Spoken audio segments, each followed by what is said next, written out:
Yeah.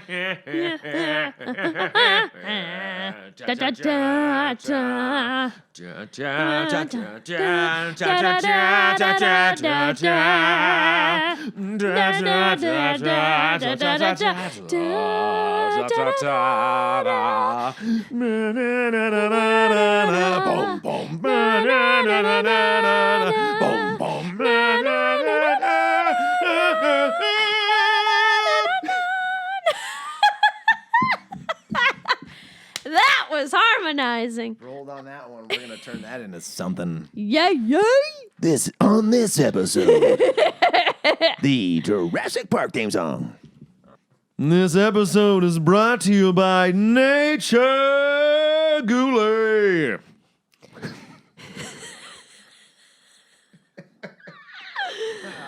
That's why I come up here. This episode is also brought to you by the one man I know who looks good in a fedora.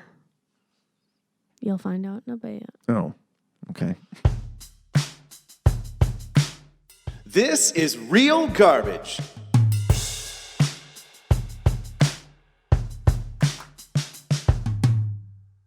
Dun, dun, dun, dun.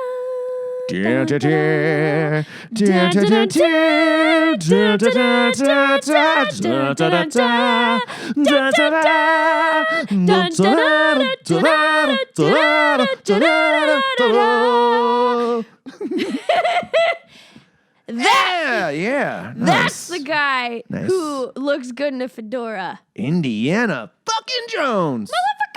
Motherfuckers! So I told you didn't know this, that he was 39 in this movie. No, I had no idea. 39. Whoa. Yeah, 1981. I wasn't even Harrison born. Ford at any fucking age is mwah. I was just thinking, I hope I look Such that a good when I'm hot 39. Dude. I think I will, though. You know why? God, why? Because of Katie's skincare regimen. Woo woo! I'm serious. My skin feels amazing Yeah. these days. You're welcome. I did a face wash, and then I did an exfoliating mask the other night, followed by a mud mask. I don't care what people say. Look at that skin. My skin is glowing. Yeah, it is. I had a It couple. looks I really gotta good. have a. Had a. Yeah, you had a couple of. Had a couple of. Hey, motherfuckers! I get that glow from that too. What's shaking? That's sweat. How's your summer going so far? It's been nice Isn't over it? here. Oh, I love it. Yeah. It's been good. I have been very responsible with my SPF. Oh, yeah. Oh, me too. SPF 50. That Good. stuff. Yeah, It's like a moisturizer too. Yeah, It's amazing. I know. And you don't need that much. No, you don't. What is it with these quality skincare products that you only need like a dime, like not even a dime size of everything, and it just goes a mile? Quality over quantity. It's crazy. I see why. God, I think back It's to worth when the investment. I think back to when I was a teenager. I cost my mom a lot of money in skincare products. Yeah. You put on a shit ton. Not on my skin though. You know, teenage boy. Kind of went over your head, didn't it? Oh, my God. I'm going to use that one on stage someday. Like, well, it cost my mom a fortune. This shit's expensive. Oh, my God. Where's all my eye cream? I don't know, but my sack looks wonderful, Mom.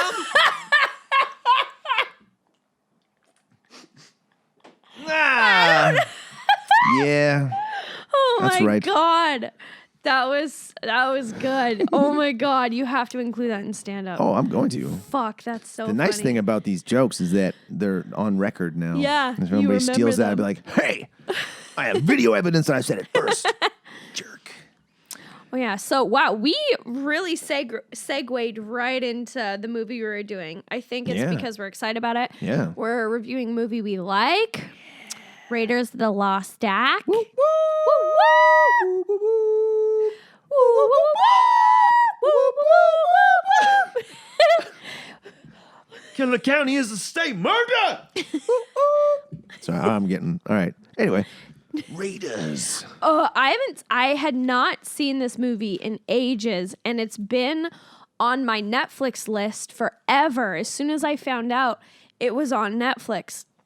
It's just a fun movie. Yeah. That's the beauty of this movie. Like, I loved it. And 1981. I wasn't Yeah. even born yet. Me either. I remember watching this as like a small child, like maybe 7. I remember watching this on VHS at yeah. my grandparents' lake house. I think this was part of the collection that my mom's friend Anne had. She had that. I think I mentioned it on an earlier episode that she had a massive, massive VHS collection, and we would just sit downstairs and watch movies, and while my mom and her just sat upstairs and drank wine and smoked cigarettes. Yep.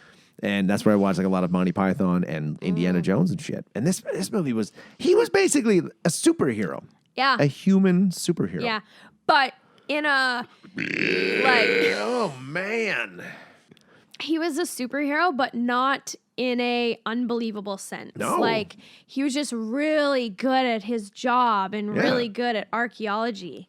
The physical feats that he did were all believable. You're Yep. like, oh, he could get chased by that big rock and Yeah. get away and slide under the door and jump that chasm. Yeah.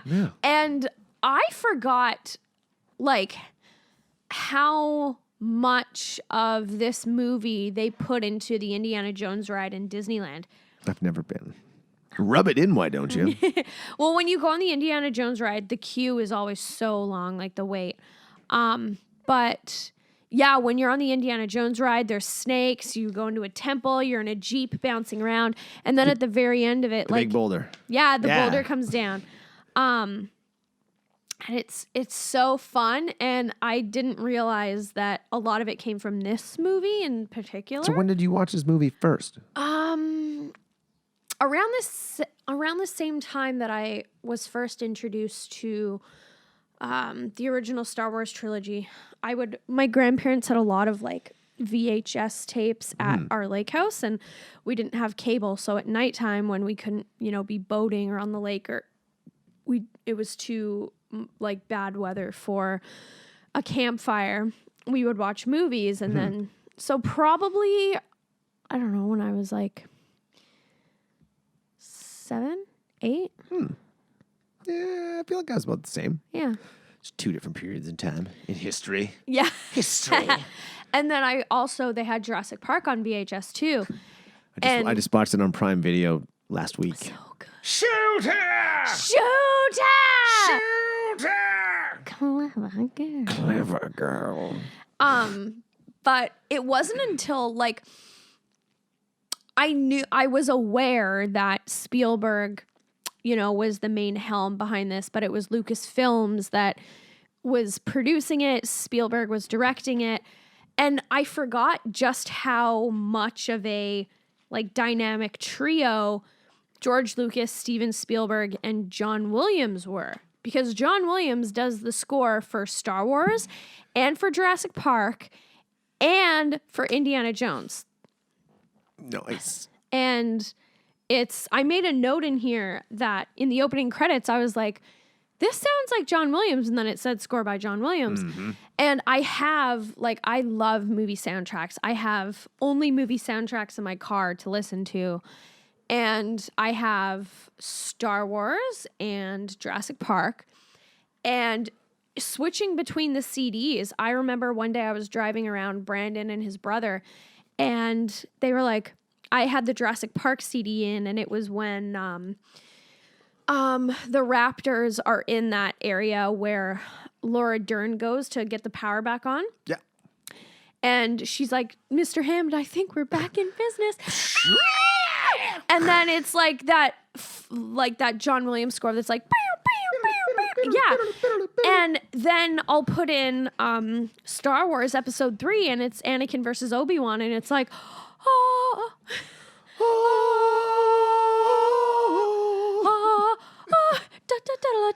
You were the chosen one, Anakin. I hate you. I hate you. You are my brother. You are my brother, Anakin.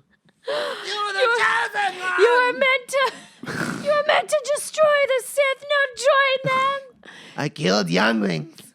Give Ewan McGregor an Oscar for that role. Damn. It was pretty good. But anyway, so John Williams, I've realized, and you have your laptop there so you can look it up, is in this score, John Williams has a certain like signature or flair. If you look up Anakin versus Obi-Wan, and then you look up like Raptor Attack in Jurassic Park, and then you look up something from Indiana Jones. Should I be looking on YouTube? Yes. All right. Consulting YouTube. He has this signature of flutes and trumpets trilling where it's like,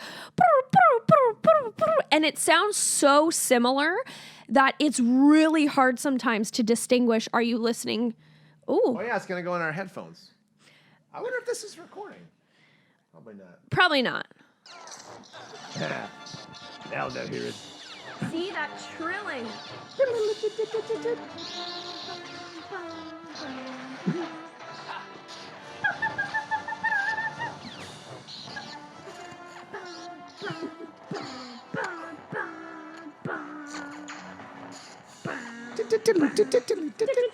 Yeah, and then you look up Raptor Attack, and it's that same signature flute and trumpet trilling.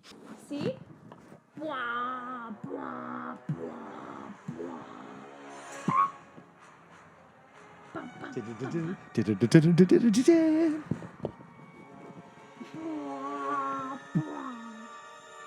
It's like.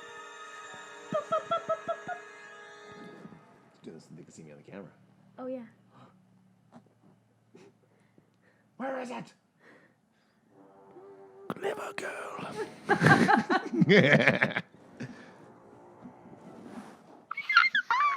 Like some out of a horror movie now. But yeah. The Raiders. So this movie really reminded me. I think it's like I like this movie and things like this. Like I got into Tomb Raider, all the Tomb Raider games, because it reminded me of Indiana Jones. And the Mummy. Mummy. The first one was okay. Yeah. Second one was stupid. Third one was there a third one? Yeah, there was a third one, and Brendan Fraser was not in it. I don't think I saw that. Wait, was That the was third the one one with where Tom Cruise?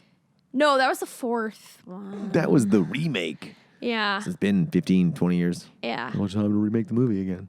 They just remade something else. Oh, Hellboy. Oh my God, I know. Like, why? The first one was cool. Yeah, and the You didn't need first to one came remake out it. in like 2007. Yeah. Like It's not even that old. yeah, 10 years. Like, leave it be. I don't know why they have to. I don't know why they have to do that. I know. A lot of remakes. I actually never watched the original Blade Runner. What? I started it and I fell asleep. Started it again, fell asleep. Oh my I kept God. falling asleep during it. But it was always late at night when I was high. If we ever have one of my very good friends, Evan, on the podcast, that is one of his favorite movies of all time. Or we could do Blade Runner. We should review Blade Because Runner. I watched the remake of it with Harrison Ford and Ryan Gosling. And it was pretty good. I didn't mind it, but The first one is. I know I need to rewatch the first one because I just remember every time I tried to watch it, I get an hour in, I'm just Christ, I'm starting to get sleepy. And I don't fall asleep during movies. I never do. I'm not one to fall asleep with the TV on.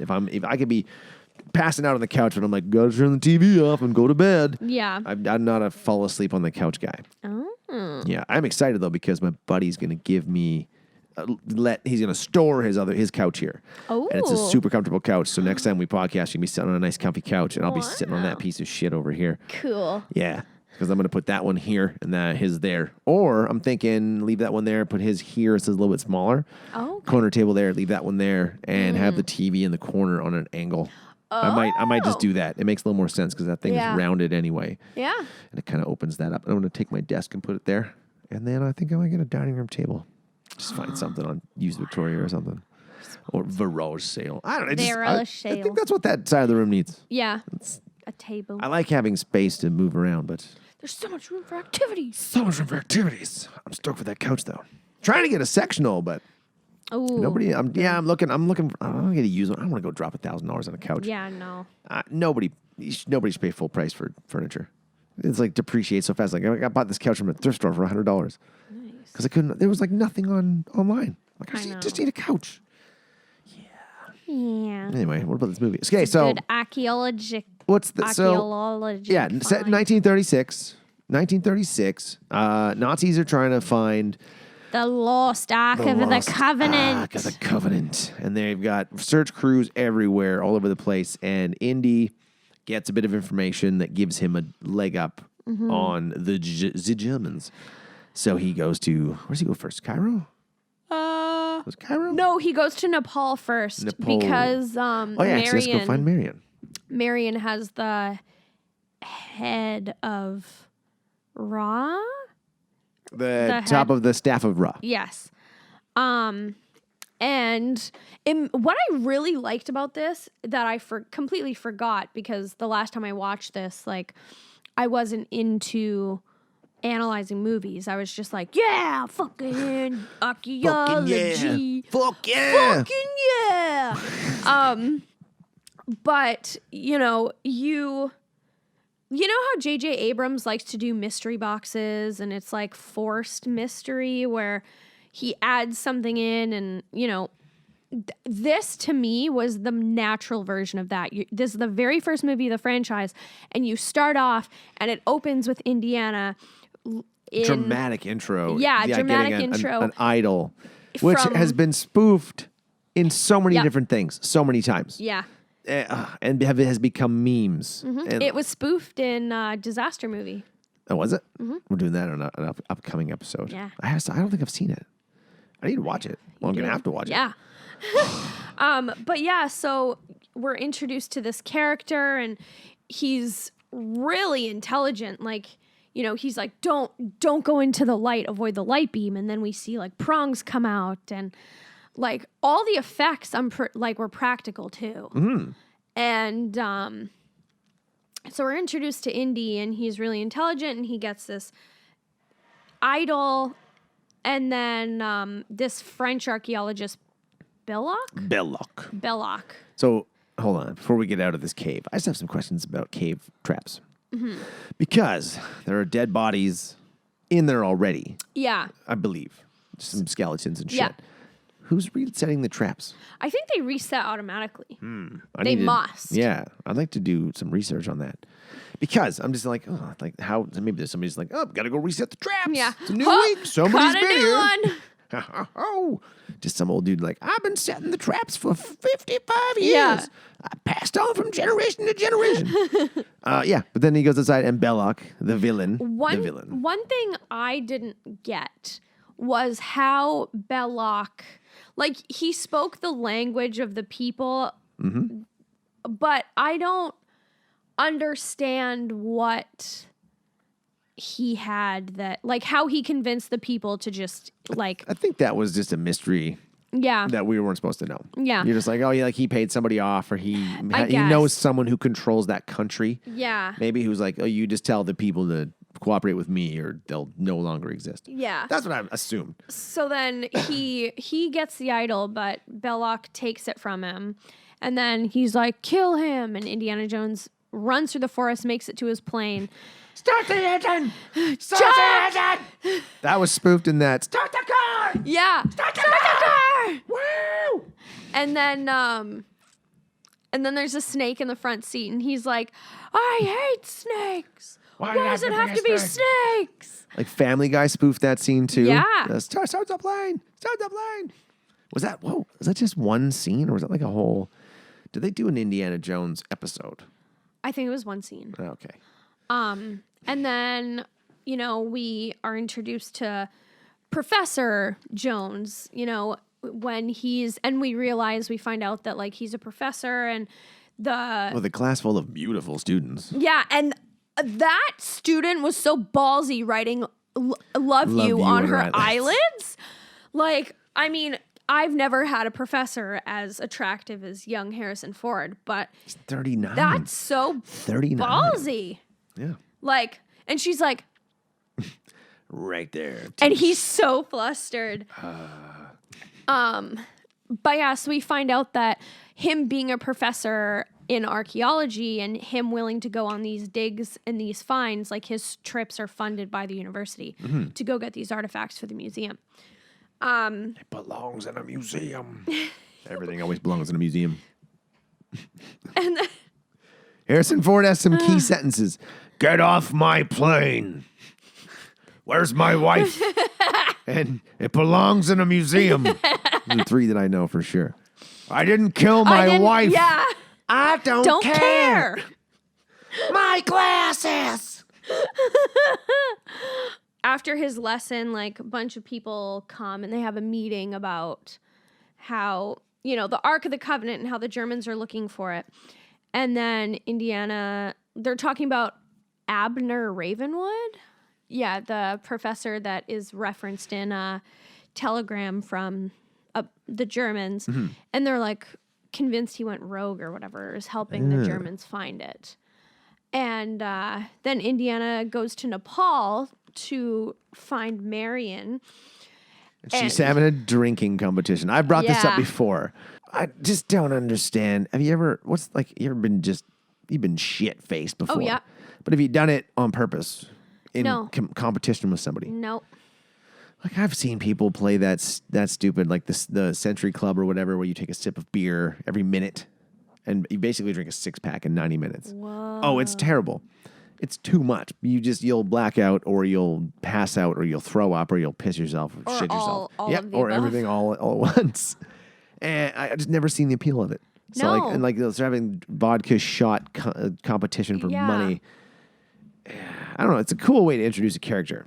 Yeah. But she just shows no signs of being drunk after. Yeah. It's like, oh, she's just sobered right up. Yeah. I'm assuming looking, because it takes, if you're drinking straight alcohol, like 20, 30 minutes for it to fully show itself. She would have been obliterated. Yeah, because that dude was twice her size and Yeah. he's toast. Yeah. And she's like, oh, it's all good. I'm like, I think you have a drinking problem. Yeah. Come on, Marion. Yeah. Your liver is not good. And then Indiana shows up after she wins the drinking contest for the the staff head of Raw. And she's like, Oh, can we talk about how they introduce him in that scene, though? The shadow on the wall. oh, yeah. Shadow on the wall, and she's facing this way. I'm like, Yeah. so good. Kind of like the mirror shot in Drive. Yeah. Yep, I was like, ooh, that's kind of seems like something else I've seen before. Yeah. The cinematography in this movie was really good. Like that's another thing I love about these adventure movies. Indiana Jones are shot so well. And then she's like, you're here, fuck. And in that scene, I'm pretty sure we find out that Marion is Abner Ravenwood's daughter because he calls her, he calls her Ravenwood. And then later on, I didn't make that connection. yeah, because later on when they're talking about Abner Ravenwood, Marion was like, oh, yeah, he always thought very highly of you. Like, he thought of you as a son. It took a lot for you to alienate him. And he was like, just you. I see. And then she even mentions in that scene that she had spent, so much of her life following her father around looking for junk. Does it have any bearing on the rest of the movie? No. Oh. No, which is one thing I really like is it adds to the mystery. Like you can tell that Marion and Indiana Jones had a thing because she was like, I was young, like you hurt me, blah, blah, blah. So clearly like he was a student of Abner Ravenwood's, fell in love with his daughter and then, But yeah, it's not laid out for us. Like it's not the center plot of the movie. It doesn't. That makes you think about it. Yeah. Which obviously I wasn't. I need to stop smoking weed. So then he pays her Oh my God. $3,000, and then he said he'll give her another $2,000 when they get to the States for the idol. And she's like, I don't have it. You'll have to come back tomorrow. And then he leaves, and she has it around her neck and takes it off.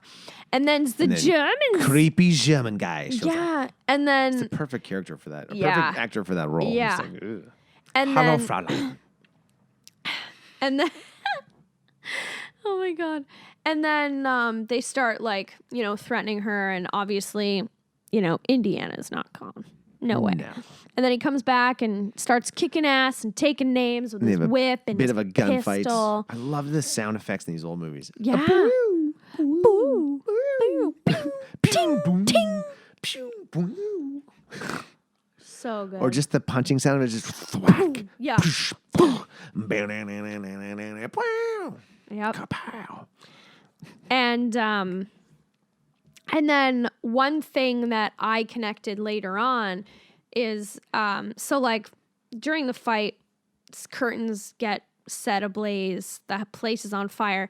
German guy goes to hide behind a table during the shootout and sees Amun-Ra's idol head, grabs it, but it's on fire, so it burned him. And he runs and puts his hand in the snow. And at first I was really confused. I was like, where the fuck are you? And then I was like, oh, they're in Nepal. Duh.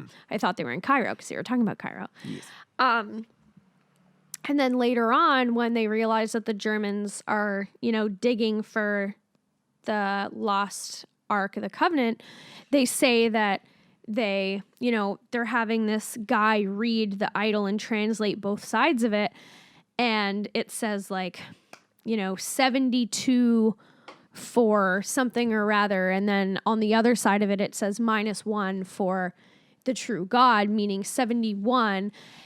Proving that the Germans are digging. They're digging in the wrong spot. Yeah. And at first I was like, what the hell? Like, how do they have a copy of the Ark? And they're reading the burn guy's hand, but because he only picked it up on one side. Yeah, that's right. That's where they got the 72 from. So I, watching this movie, there were spots where I was kind of confused rewatching it. I was like, what the fuck? Like, how's this connected? But then you think about it and it makes you think and you're like, that's not a plot hole. He burned the stuff on his hand. It makes sense. I did. Because I had watched this at Christmas time, and I will admit, my schedule has been busy. This is, I don't know, almost coming up on 30 days of straight work here. So you skimmed it. I watched it, but if I had to leave the room and go to the kitchen, I just left it playing. Yeah. So I missed a couple spots. Yeah. I know I've seen this before, and I know, you're saying this now, and I'm like, oh yeah, that's right. But yeah, there's some things I'm going I didn't even catch that the first 2 times I watched this. What the heck? Oh, I did notice one little thing, just being that we're in the service industry. Did you notice the whiskey that he was like, whiskey? Do you notice what kind it was? Yeah, Johnny Walker Black. And I'm like, they get Johnny Walker Black in Nepal? And then you start thinking, how far does alcohol from around the world reach? How far does our craft beer here make it? I know, right? It's a crazy industry. Could make it everywhere. It was like Johnny Walker Black. Nice. I wonder if that was just they paid us some money to put it in there. Probably did. It was a big movie. I remember this movie and Jurassic Park shaped the career path I wanted when I was a kid. I desperately wanted to be an archaeologist and a paleontologist or a mix of the two. And then, growing up and really getting into where you want to go in your life, I was like, wow, both of those jobs are they're not dead, but both of them are less lucrative now than they would have been. You better be really passionate about it and have a day job. Yeah, because in order to succeed now in those types of fields, you really need a PhD. And then you could be a professor or, Oh my gosh. Yeah. But I wouldn't want to be a professor in the university realm these days. I need a safe space. Yeah. It's just, I'm not going to get into it. Yeah. I don't know enough about it. I just hear things. I heard things. I hear things. Stuff and things. I hear fucking things. I made a note. I was like, oh, Marion is Abner's daughter. That's something I didn't connect when I was a kid. I love the more back to the editing composition of this movie. The map shots to show where you're going to. That's it's classic. The music's just going. You're awesome, sweet. Oh, now they're here. And it's right? Because awesome. we They don't just went to Egypt. Yeah, we don't have to waste time seeing them on a plane going. Imagine we don't need that filler. 10 minutes of them now boarding flight number 762 to Egypt. Yeah. Please board in gate number 2. Right? Oh, I hate these flights. Yeah. Sir, you need to put your whip in the overhead bin. I don't want to give you my whip. Just put the whip in the bin. Just put the whip, Indiana. Just put the whip in the fucking bin. You're embarrassing me. You know what I was disappointed with about this movie is that when we first are introduced to Marion, she's out drinking this porky dude. We're led to believe that she's going to be this really influential kind of badass female character. Yeah. And then as the movie goes on, she just gets really whiny and annoying and Indy! Don't leave me! Indy! Where are you going? He's clearly trying to find a way out of this place, girl. She just gets really whiny. She gets whiny annoying. and helpless. Yeah. She runs away, but she knocks one guy out. Okay, so they make the Egypt. There's that monkey, the 2-time and backstabbing monkey. Fuck. I don't like that Traitorous monkey. little capuchin bitch. Shitty little monkey. Shitty little. So there's the chase scene, and they get separated. She hides into that little bin. Yeah. Has that little bin, And then that monkey jumps on the basket and is like, "Right here, idiots." Yeah. And even there, she could have been like, "Brah, push him off, get the Yeah. hell out of that basket, keep running." Yeah. No, she runs like an asshole. I know. And just gives up. I And then know. just starts.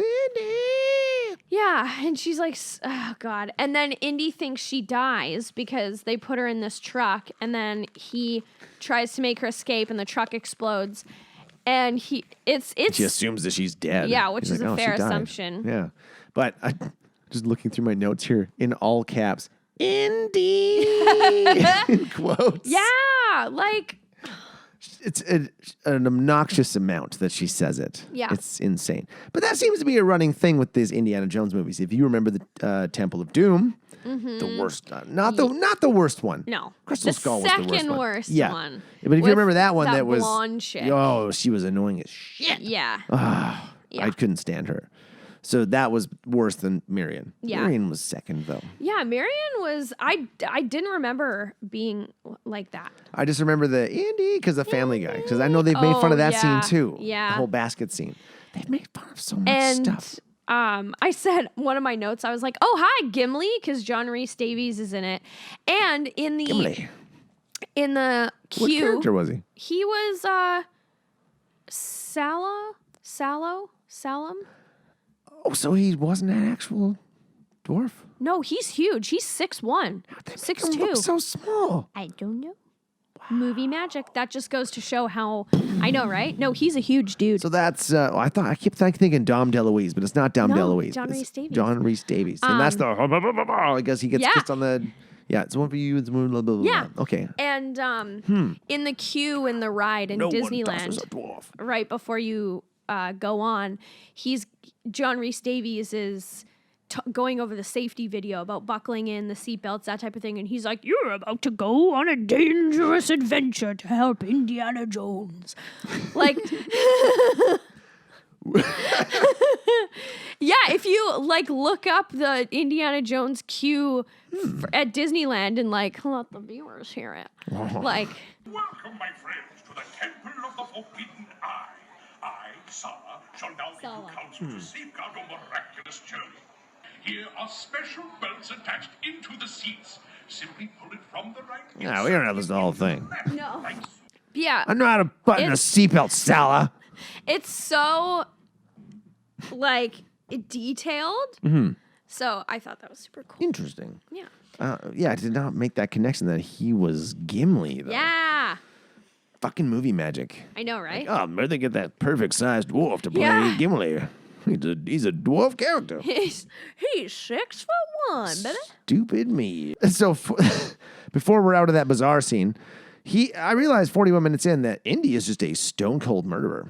Yeah. Buddy brings the sword out and is like, Yeah. he just goes boom and just blows him away. No remorse. Like He's like, the 30s were a different time. Yeah. And did you know, fun fact, did you Fun know fact. that scene was improvised? Really?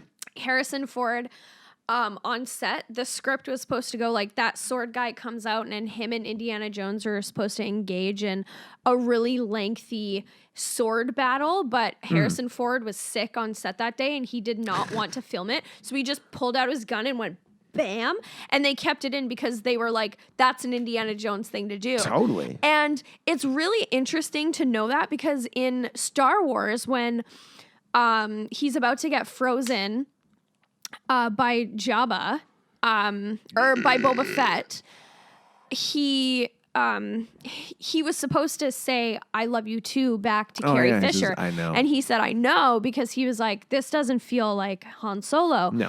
So it's really interesting to see how Harrison Ford gets really attached and develops these characters. And if something's in the script and he's like, they wouldn't do that. Yeah. He just does his own thing. And 2 times so far that I know of, the directors have been like, yeah, that's more accurate than what we came up with. That's a mark of a good actor and a good director and a good combo of both, because you got an actor who's acting on instinct, who's like, this isn't what he would say, this is what he would say. Yeah. And a good enough director to go, yeah, To acknowledge that's that totally that's what he would better say. than what they that came feels up with. right. Let's do that. Yeah. I've seen directors, you try something, they go, that's not like, I think I may have talked about this before. I think I've told you about this before.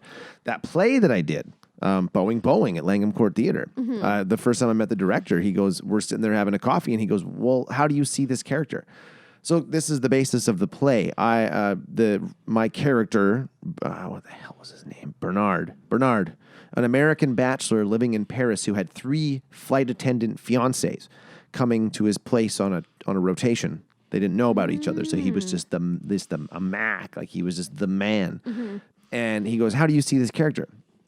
I said, well, and this is going to sound weird, but I don't do this. But I said, I kind of see a lot of myself in this character because I was kind of a dork in school and I didn't have a lot of attention from people, or especially girls. And then I didn't start getting better looking until I was about 19 or 20. And I feel like in my adult years is where I got more confident with women and just myself in general. And I'm like, yeah, I could if I really wanted to, I'm sure I could do that. Like juggle 3 girls. I don't want to because that's just a shitty thing to do. Yeah. But I'm like, I have the ability to do that. Yeah. And I said, I think if my character had been like that his whole life, he wouldn't be doing that at this point in his life. Yeah. And he goes, no, I don't agree with that at all. I go, whoa, what do you mean? He goes, no, this character has been a ladies' man his whole life. And he took his friend Robert, because Robert shows up in this play. He took his friend Robert under his wing and taught him everything he knew before. And I go, then why is Robert a bumbling fool in this? And then eventually turns into Rico Suave. Well, I don't agree with what you're saying. I'm like, dude, I want to breathe my own life into this, and that's how I see this character, and it's gonna be easier for me to play that way. No, play it like he's been a ladies' man his whole life. I'm like, if he was, he would have learned by now that it's not worth it. Yeah. I said if he wasn't like that till he hit like 25, he'd be living it up for the next 15 fucking years till he hit 40, and then went, oh, all this mindless banging is for nothing. True love is better. I'm sure it probably is. I don't fucking know. But that. So I'm like, when Harrison Ford does like, I'm going to say this instead, and the director goes, yeah, perfect, that's awesome. Like he trusts that actor. Yeah. But like from the get go, I'm like, wow, I got no wiggle room here, eh? This is your way or the highway. I'm like, okay, all right, fine, I'll play it like you want it. Yeah, it was silly. I'm like, just let me fucking have a little bit of freedom. Yeah. It's like, that's what as a director, you're supposed to go, okay, yeah, you got to give somebody a little bit of freedom to play the character the way they want, but still stay true to who the character is. Yeah. Like, yeah, this character's Rico Suave. His fucking backstory doesn't matter. So even in my head, I'm like, I don't fucking give a shit what he says. And I'm still imagining it this way. Yeah. Because my character had to go back to that bumbling, fucking awkward, anxious idiot by the end. That was the whole thing, was Robert went from the bumbling fool to Rico Suave. I went from Rico Suave to the bumbling fool by the end, and I couldn't keep my shit together. There's actually a scene where I'm like, I can't take it anymore. I'm just freaking out. I can't take it anymore. And he's like, you have to take it. I'm like on the ground, pounding my fist into the stage. And he's like behind me going, you have to take it. You have to take it. And we're both up. And then all of a sudden my maid walks in, and then we're just like, and she's going, and the crowd's just fucking killing themselves. She's just,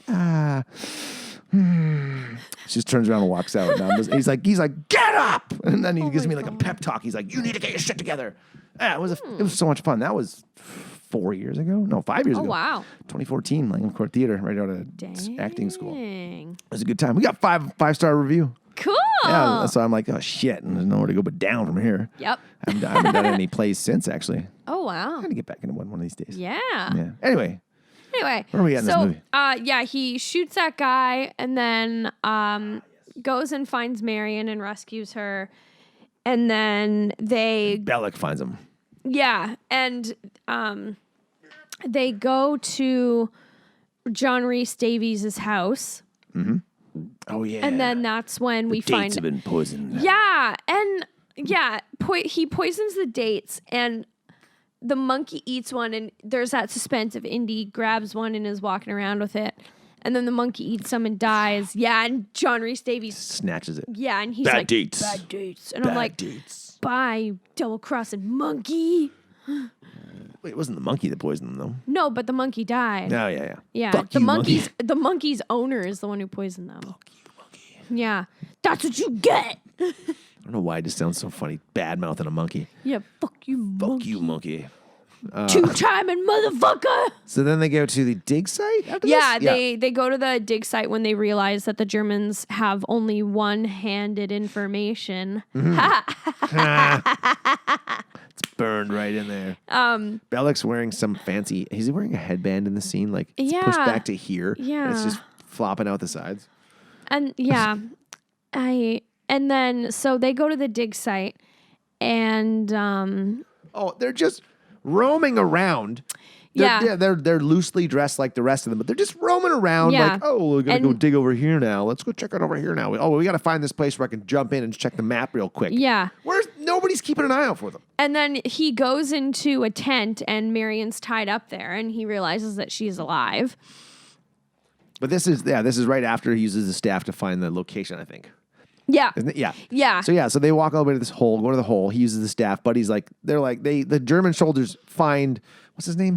Saul. I'm just going to call him Gimli. Yeah, So Gimli. they find Gimli, and they're like, hey, come with us. And he just leaves, takes a rope with him. And then I don't know how, well, they bring him somewhere, and then Gimli just walks away, goes into a tent, grabs a bunch of sheets, makes a rope, and then pulls Indiana out. And then they're wandering around, and that's when Indy's just like, boom, ducks into a tent and finds Marion. I'm like, what? How are they just being allowed to do this? Oh, yeah, because it's right there. They're walking by a table full of German soldiers. Yeah. And they're like, hey, you. And they're all pointing at him. There's no way they just let him walk away. Like, no. We don't know who these people are. They look white. Get them now. But no, Indy just walks away into the tent. And then Gimli's like, oh, no, it's fine. Don't worry about it. Yeah. Like, what? No. And then it's silly. Indiana does make a smart choice. He starts to untie Marion. And then he's like, if I do this now, they're going to realize you're gone. And then the whole thing is going to be compromised. And she's so bitter about it. She's like, untie me right now. Yeah, she's kind of not being a team player here. And she should be, because it's totally understandable. Yeah. And then you're going to ruin it. Belloc comes in and tries seducing her, makes her put on this wedding dress or dress that looks like a wedding dress. He feeds her. Yeah, feeds her. And then they have a drinking contest. And this part pissed me off. So she takes a knife brought from the dinner that he gave her and hides it and does a job of concealing it. And I'm thinking, because I haven't seen this in years, so I'm thinking oh yeah, I think she gets him drunk and then tries to stab him or whatever and gets away. Nope, she gets him drunk and she's like, well, this has been really fun. And she's backing away and backs right into the Germans. And old burnt hands. Yeah. And now he's wearing gloves all the time because he's learned his fucking lesson. Fool me once, shame on me. Yeah. I don't put gloves on and get burnt again. It's my fault too. But yeah, and I was really disappointed. I was like, so you got him drunk and your plan was just to say, oh, this is really fun. Okay, bye. No. Even when he said there's 15 miles of desert in every direction. Yeah. You're going to die. And it's nighttime. It's freezing. And you're in a fucking wedding dress. Yeah. But before the scene, they find the real dig site. So they get their whole digging crew, walk right through the dig site to a place where nobody's digging. Nobody notices. Because I guess everyone's asleep. Yeah, it's midday. Then they go to the hill where they're going to start digging. And they're even looking over the hill down at the dig site. Nobody sees their silhouette against the sky. Yeah. And then they proceed to dig until the evening. Yep. How does nobody see this? I know. And Not then one soldier's like, hey, you guys send a crew over there? No. You didn't? Okay, go check them out. No. Just one person. And then they're digging, and then they're digging until the morning. They go down there. It's infested snake pit. With cobras, too. Yeah. Cobras and asps. Very dangerous. Asps. Asps. And then they find the ark, and him and Gimli dig it out, and they bring it up with one rope. Yeah. They use their two sticks, and then they pull it up with one rope. I'm like, no. Yeah. No pulleys either. Just strong arming it. Yeah. And then Gimli goes up, and that's when the Germans and them discover that, hey, there's people up there, because they see it during the sunrise. Yeah. And then they trap Indy in there, and the Germans throw Marion in there. And then Balok is like, she is mine. They just throw her 25 feet down, too. Yeah. I don't care how heavy you are. Somebody lands on you from 25 feet. That's like having a 140-pound rock crush you. She fell in terminal velocity. And then grabbed onto the statue, and then the statue tooth broke, and then she fell down the statue, and then Indy caught her. Oh, okay. I thought she just fell directly, because that would kill them both. Oh, yeah, totally. Hurt them. You drop a hammer, maimed them. Drop a hammer 3 stories, and that thing turns into an 80-pound rocket. Yeah. That'll ricochet a quarter mile. Yeah. We watch on those safety videos in current construction sites. It's wild. Hammer falls 40 feet. You can fly, I don't know how many 100 feet. Just become a bullet with a rubber handle and a claw. The claw! The claw. Nothing can stop the claw. So then they steal the Ark of the Covenant. Yeah, And- so she gets tossed down. They got to escape the hole. Yeah, and then they seal the tomb, and Indy's trying to figure out a plan, and he climbs up to make Kick the statue over. and she's like, Indy, don't leave me down here. Where'd you go? Yeah, total whiny, helpless bitch. I know, and I'm like, come on, you see what he's doing, and your dad was an archaeologist. Yeah, and do you want him to save you or not? Yeah, like, don't, like, come on. Hold on, I said, oh yeah. So then they smash through the wall. They smash through the wall. Why are there so many corpses? Like, I know it's a I tomb. know. Why are there so many standing corpses? They're all Yeah. they're all stood up. I'm like, they don't look like an army. It's not like a terracotta army. It was like, it was like another booby trap or something. It's weird. And then I love it. Just find one rock and boom, we're out. Done. Yeah. Okay. Yeah. Just that easy.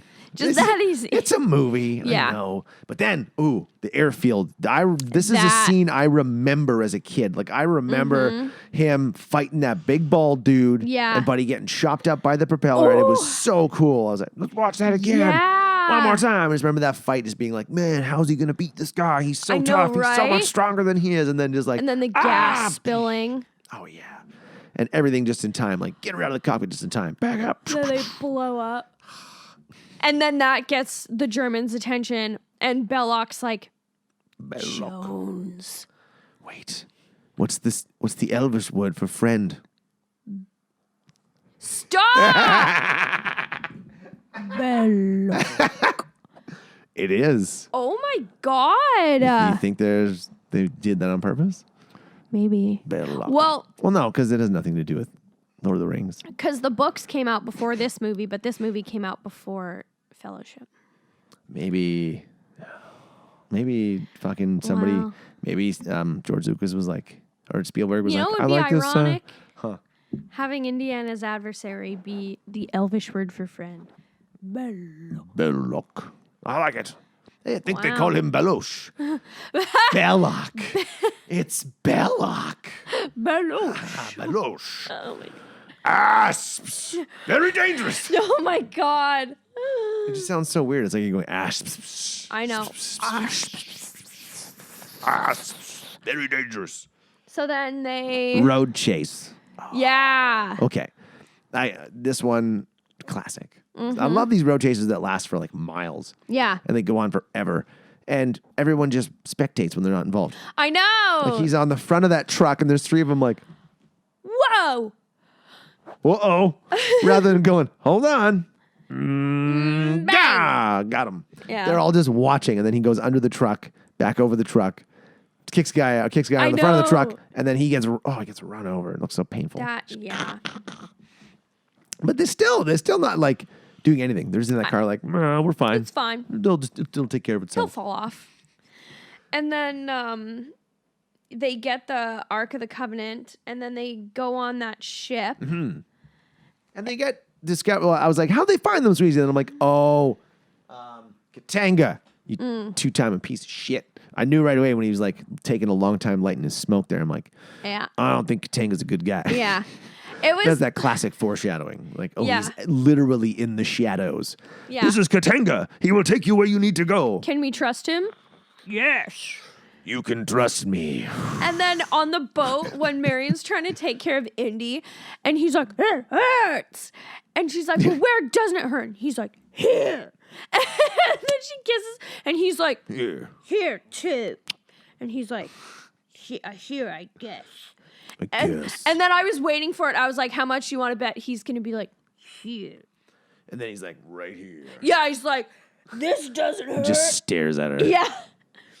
It was so weird seeing like Harrison Ford kind of be like whiny and be like, it doesn't hurt here.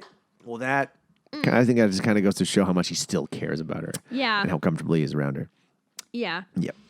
You're like, oh. Yeah. These and then two. Yeah, and then right after that, they're traitorous and they come pick up the friggin' Ark. And then And he swims over to the submarine. yeah. I don't know how he gets into the And sub. then they're like, woo! And it's like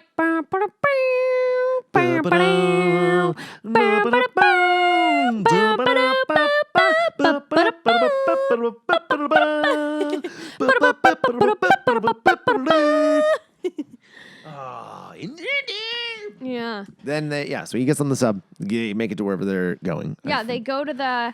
I just wrote the desert again because they end up in the desert, and he's got him at RPG point at one point, and they're like, "Go ahead, blow it up." Mm-hmm. But right before that, old Burnt Hands takes his hat off. His hair is terrible. I don't even know why they needed to bother doing that. Yeah. Because he never had to take his hat off at all. No. They could have just said, "Don't worry about your hair, you're fine. We can wear a hat the whole movie." And then... No, we have to reveal this ugly-ass horseshoe of black hair at some point. Indiana... I feel like I missed a part from, like, looking up something on my phone because I looked down and then they were tied up. And then the German guy was like, "Do we really have to do this Jewish ceremony?" Yeah, I'm not sure either, actually. Because he's got him at, he's got the RPG pointed at them. Okay, that scene right there. A fly lands on Bellick's lip. Where does it go? I watch a lot of cinematic top 10 whatevers. Mm-hmm. And that scene is on top 10 badly... Actors don't flinch? Badly edited. So the fly goes on his face and it looks like he eats it, but that's because they edited it out, but not completely. Oh. Yeah. Weird. Yeah, because I saw that and I was like, and I rewound it and I was like, where the yeah, there's no way he ate that fly and didn't flinch. They got rid of it in post and it looked like he ate it. Yeah. But you know what? He didn't move. I know. Like, he did not move when that thing hit him. And I was like, that's impressive. Yeah. Because if a fly lands on my face, I'd be like, at least twitching a little bit. Yeah. Just like, the burps. I think I'm that's my first one of this. Okay, so then they're tied up and they open the ark. And they're like, and Indiana's like, "Don't look at it. Don't open your eyes. Don't touch it. Don't even look at it." And then this practical effect of people melting time. Oh my God. So iconic. Like, literally their faces are liquefied, and they must have done like claymation or something because it looked like probably like they heated it up, melted it, but they sped the video up. And they're like,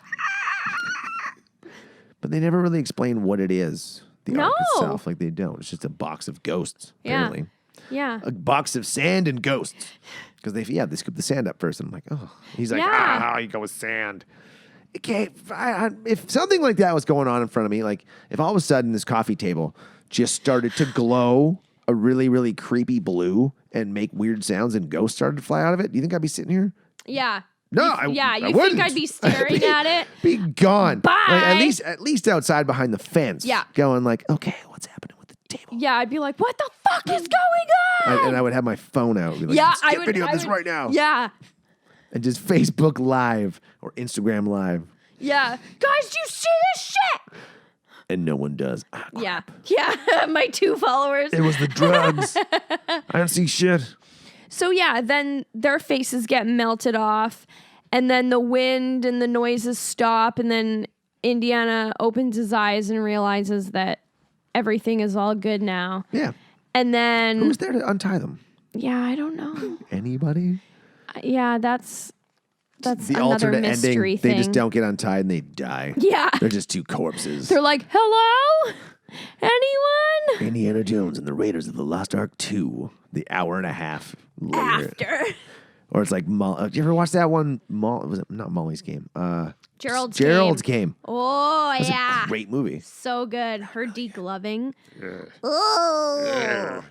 That was hard to watch. Yeah, that was. It's cool.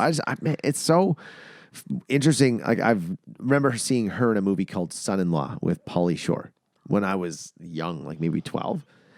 And she was so young. She was just like 18, 19 years old. And just to see her evolution through movies and how, like, she's really good. She's a great actress. And we got to see her boobs in Sin City. Oh, yeah. Oh, yeah. Oh, yeah. Oh, yeah. Oh, yeah. Oh. Somebody was telling me the other day, our Canadian accent is not Canadian accent, but people are thinking is the North Dakota accent. They think that's Canada. Yeah. Oh, yeah. Oh, yeah. Oh, yeah. Oh, yeah. Or Minnesota. Wisconsin and North Dakota and South Dakota. No, we don't talk like that. We talk like this. We talk like this. Like this. Boots. A boot. Which is sometimes about sounds like a boot. About. About, though. Like a long You say it like an American, it's like an about. It's about. about. You're like smiling when you're saying about. About. You know, How can you like how How? about this? How about about that? this? How about that? How about that? How about that? Would you just look at it? Would you look at that? Would you look at it? Would you just look at that? Well, that's fun. Yeah. I like that. Raiders of the Lost Ark. That's So still, it's still good. one. It's not like it's a movie I enjoy. I'm Yeah. not gonna put it on my top 10, but it's a great movie. Yeah, it's so fun to watch. And like having been to Disneyland and going on the ride made rewatching the movie a lot more fun because they put so much into theming and getting right the ride at Disneyland. Like, and also, Well, you got to think. Yeah, their attention to detail is got to be spot on. and watching this at the very end, when they put in the Ark of the Covenant into that box, label it "Do Not Open," and put it in that vault. What else is in that vault? Yeah, A, what else is in that vault? There's a lot of boxes. But B, that's how the worst indie movie, Crystal Skull, opens. Is there in there with Kate Blanchett as a German in Indiana, and she's looking for an artifact. So it's really interesting. And I mentioned this to you earlier before we started recording. It's really interesting, rewatching this and having the knowledge of Crystal Skull and really looking at how many tiebacks were into the Crystal Skull, kind of trying to force the audience to care. And Marion was in Crystal Skull again, and yes, she Shia was. LaBeouf was their kid. And Well, let's do that one on an upcoming episode. yeah. Yeah, I think we Bad should. one. I haven't seen it since I'm pretty sure I watched it in theaters. I watched it when I was at band camp. At one time at band camp. One I time watched- at band camp, I watched Indiana Kingdom of the Jones. Crystal Skull. I just remember the ants. Oh, I was God, like, oh, yeah. come on. They don't move that fast Yeah. and eat that fast. It's going to take a while. Well, yeah, I like the movie, though. It was Yeah, good. it was fun. It's a fun one. It was. Twas. Twas. All right, let's call it there. Yeah. Bye, everybody. Bye. This is Real Garbage.